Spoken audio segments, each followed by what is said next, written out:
تو جس علی کو ہم جانتے اور مانتے ہیں اس کے گلے میں کوئی رسی نہیں ڈال سکتا. عرب کی کسی ماں نے ایسا بیٹا پیدا ہی نہیں کیا کہ جو علی کی گردن میں رسی ڈال سکے. حضرت عمر خلیفہ بالترتیب دوم ہے، لیکن عمر کی طاقت بھی علی کی طاقت کے برابر نہیں. کیوں؟ ذمہ داری سے عمر کی فضیلت علی سے بڑھ کر ہے، لیکن طاقت علی سے بڑھ کر نہیں. کیونکہ جس دن علی کو جھنڈا دیا جانے والا تھا اس سے پہلے جھنڈا تو عمر کو دیا گیا تھا.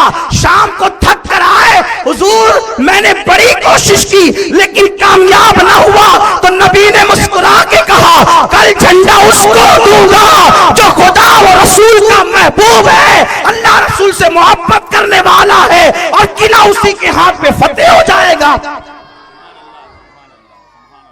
بار بار سن چکے، اس کو بھی نہیں دہراؤں گا. اور دیا تو علی کو. علی گئے اور جانے کے بعد ایک ہاتھ سے، کوئی واقعہ نہیں ہے، قصہ نہیں ہے، کسی شاعر کی غزلیہ شعر کو نہیں پڑھ رہا ہوں، یہ صحابہ کی عینی مشاہدات بیان کر رہا ہوں. علی نے ایک ہاتھ میں، وہ بھی کون سے ہاتھ سے؟ توجہ فرمائے، دوسرے ہاتھ سے، الٹے ہاتھ سے نہیں، دوسرے ہاتھ سے، کیونکہ میرے علی کے دونوں ہاتھ سیدھے ہیں. الٹے ہاتھ اوروں کے ہوتے ہیں، ایک ہاتھ اور دوسرا ہاتھ، ایک ہاتھ اور دوسرا ہاتھ. تو علی نے دوسرے ہاتھ سے اکھیڑ دیا، اور اکھیڑا ہی نہیں بلکہ مورخین لکھتے ہیں کہ علی نے اس کو اپنی پیٹھ پہ رکھا، اور پیٹھ پہ رکھ کے کہا چڑھ جاؤ.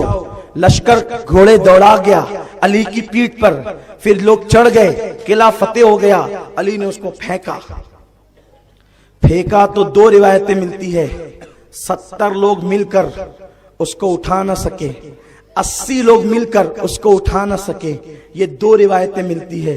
اور جس کی طاقت 80 لوگوں کے برابر ہو وہ علی ہے.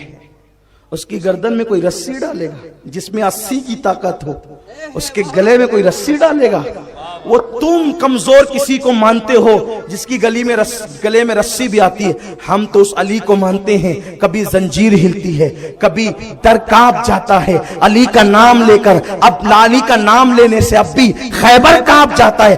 ہم اپنے بچوں کو سکھاتے ہیں، بیٹے جب کوئی وزن نہ اٹھے تو یا علی کہہ دیا کرو، نہ اٹھے تو پھر کہنا، اس لیے کہ جب یا علی کہہ کر اٹھائے گا تو بازو تیرے ہوں گے، لیکن قوت حیدری تیرے اوپر روحانی کام کر رہی ہو.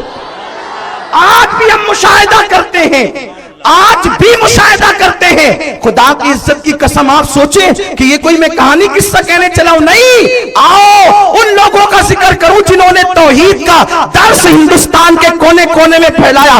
شاہ ولی اللہ محدث دہلوی فرماتے ہیں جب فقیر پر مصیبت آتی، توجہ کریں، جب فقیر پر مصیبت آتی ہے مصیبت حل نہیں ہوتی. کس کی؟ محدثین کا امام، محدثین کا سردار. اہل بریلی والوں کی سند بھی شاہ ولی اللہ تک جائے، بدایوں والوں کی سند بھی شاہ ولی اللہ تک جائے، دیوبند والوں کی سند بھی شاہ ولی اللہ تک جائے، غیر مقلدین کی سند بھی شاہ ولی اللہ تک جائے. یعنی ہندوستان کا کوئی مولوی ولی اللہ سے ناک نہیں لگا سکتا.